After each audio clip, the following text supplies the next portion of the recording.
ঈশ্বর জগৎকে এমন প্রেম করিলেন যে তাহার একমাত্র পুত্রকে আমাদের জন্য দান করিলেন। পিতা ঈশ্বরের ধন্যবাদ হোক।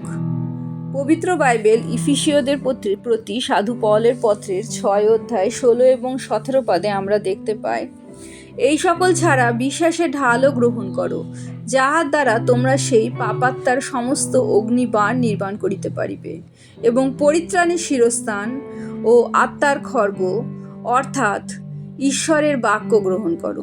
পবিত্র আত্মার সহভাগিতা প্রার্থনা করি বিষয়টি বোঝার জন্য।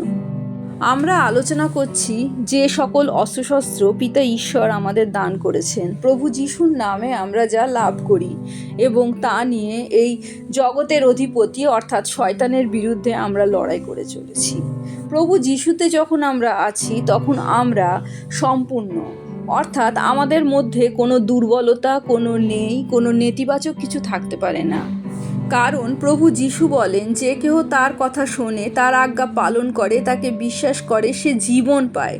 কিন্তু এমন জীবন নয়, অল্প স্বল্প জীবন নয়, জীবন উপচে পড়ে, লাইফ অ্যাবান্ডেন্টলি।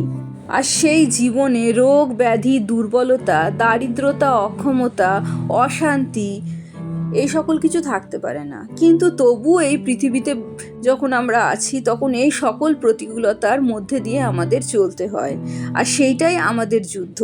আগের আশিসকণায় আমরা অন্যান্য অস্ত্রগুলি সম্পর্কে আলোচনা করেছি। আজকে প্রথমে আলোচনা করব বিশ্বাসের ঢাল। বিশ্বাসের ঢাল আগে ব্যবহার করা হতো শত্রু যখন তরোয়াল দিয়ে বা বর্শা দিয়ে আঘাত করছে তাকে প্রতিরোধ করার জন্য। আমাদের জীবনে আমরা যখন প্রতিকূল পরিস্থিতির মধ্যে দিয়ে যাই তখন শয়তানের অধিপতি, পাপাত্মা অথবা আমাদের মাংসের দুর্বলতার জন্য যে সকল প্রতিকূল পরিস্থিতির সৃষ্টি হয় তা আমাদের আক্রমণ করে অগ্নিবাণের মতো, তরোয়াল অথবা বর্ষার মতো। রোগ, দুর্বলতা, অক্ষমতা, বেকারত্ব আমাদের ভাবতে বাধ্য করে যে আমরা জীবনে খারাপ আছি।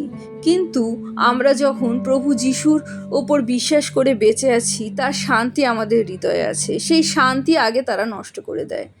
তার মাধ্যমে আমরা ঈশ্বরের ওপর, প্রভু যিশুর ওপর সন্দেহ করতে পারি। তখনই আমাদের বিশ্বাসের ঢালের প্রয়োজন হয়। বিশ্বাসের ঢাল আমাদের সুদৃঢ় হয়, শক্তিশালী হয় ঈশ্বরের বাক্য দ্বারা। কারণ বাক্য বলে, বিশ্বাস শ্রবণ হইতে, শ্রবণ খ্রিস্টের বাক্য দ্বারা হয়। খ্রিস্টের বাক্য, প্রভু যিশুর বাক্য, যা তিনি আমাদের দান করে গেছেন, তা বারবার শুনলে আমরা জীবনে বিশ্বাসে শক্তিশালী হয়ে উঠতে পারি প্রভু যিশুর ওপর। আর তা আমাদের প্রতিকূল পরিস্থিতির মধ্যে প্রভু যিশুর ওপর বিশ্বাস করে দাঁড়িয়ে থাকতে সাহায্য করে। কারণ আমরা যে কোনো পরিস্থিতিতে অবশ্যই জয়যুক্ত হব, কারণ প্রভু যিশু সেই জয় লাভ করেছেন 2000 বছর আগে। কিন্তু সেই যুদ্ধটা আমাদের করে যেতেই হবে।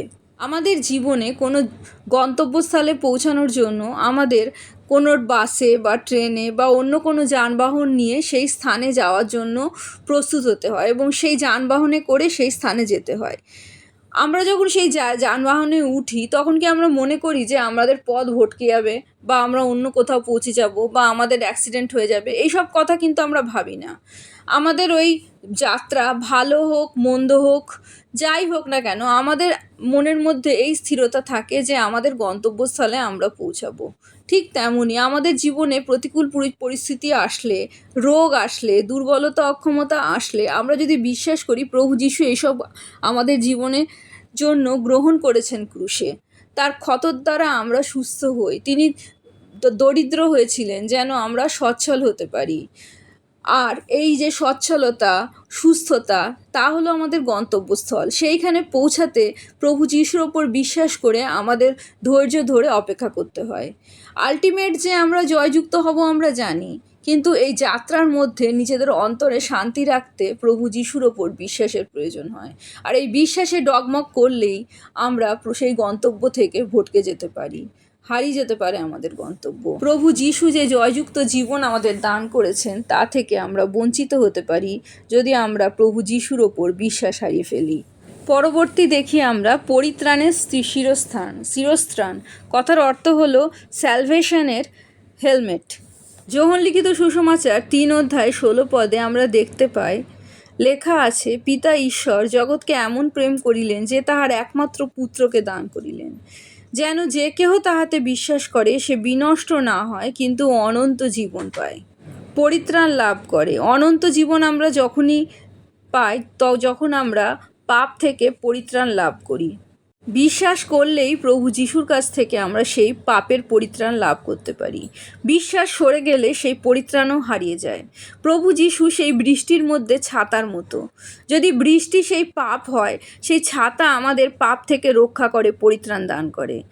কোনো এক মুহূর্তে জীবনে প্রভু যিশুকে বিশ্বাস করে পরিত্রাণ লাভ করেছি মানে এই নয় যদি সেই মাথার ওপর থেকে ছাতা সরে যায় আমরা যে পরিত্রাণ হারিয়েও ফেলতে পারি, সেই পাপের বৃষ্টিতে ভিজে যেতে পারি। প্রভু যিশু ছাড়া আমাদের জীবন বিনষ্ট হয়ে যায়। তার ওপর বিশ্বাস ছাড়া আমরা এক মুহূর্তও পরিত্রাণ লাভ করতে পারি না। প্রভু যিশুর ওপর বিশ্বাস করা, জীবনের প্রত্যেকটা কাজে সেই বিশ্বাস প্রমাণ করা, তার ওপর নির্ভর করা একটা চলমান ঘটনা। যতক্ষণ আমরা সেই বিশ্বাস করেছি প্রভু যিশুকে, পরিত্রাণের শ্রেয়স্থান পাচ্ছি, পড়ে আছি, যাতে আমাদের সেই মাথার মধ্যে পাপ চিন্তা কল্পনা সৃষ্টি না হয়। এরপরে আসছে আত্মার খড়গ অর্থাৎ ঈশ্বরের বাক্য। আমরা জানি প্রভু যিশুই সেই বাক্য যা পৃথিবীতে মানুষ রূপে নেমে এসেছিলেন, যে বাক্য এই পৃথিবীর সৃষ্টি করেছে। ঈশ্বর যে বাক্য দ্বারা এই পৃথিবীর সৃষ্টি করেছে। প্রভু যিশু তার বাক্য দ্বারা এই পৃথিবীতে যখন ছিলেন রোগ ব্যাধি মৃত্যু দুর্বলতা অভাব সকল কিছু দূর করেছেন, এবং প্রভু যিশুকে যারা বিশ্বাস করে তাদের তিনি শক্তি দিয়েছেন যেন তার বাক্য আমরা প্রয়োগ করে আমাদের জীবনে যে সকল পাপাত্মার আক্রমণ আসে তার থেকে লড়াই করতে পারি। রোগ যখন আমাদের জীবনে আসে প্রভু যিশুর নামে আজ্ঞা দিলে তা অবশ্যই আমাদের জীবন ছেড়ে যেতে বাধ্য হয়। দারিদ্রতা দুর্বলতা যখন আমার জীবনে আসে তখন প্রভু যিশুর নামে আমরা বলতে পারি যে আমরা দরিদ্র নই। যেমন গিভ থ্যাঙ্কস গানে বলা হয়েছে যে দরিদ্র সে বলবে সে ধনী, যে অসুস্থ সে বলবে সে সুস্থ। ঈশ্বরের বাক্যের মাধ্যমে আমরা পবিত্র আত্মার শক্তিতে শক্তিশালী হয়ে উঠি এবং জীবনের সকল প্রতিকূলতার বিরুদ্ধে প্রভু যিশুর ওপর বিশ্বাস করে দাঁড়িয়ে থাকি এবং অবশ্যই জয়যুক্ত হই। পিতা পাপাত্মার সাথে লড়াই করবার জন্য আমাদের কত অস্ত্র দিয়েছে, আমরা ধারণ করলে অবশ্যই আমাদের জীবনের প্রতিকূলতার সাথে লড়াই করে জয়যুক্ত হতে পারি। বাকি অস্ত্রের কথা আমরা পরবর্তী আশীষ কণায় আলোচনা করব। প্রভু যিশুর জয় হোক।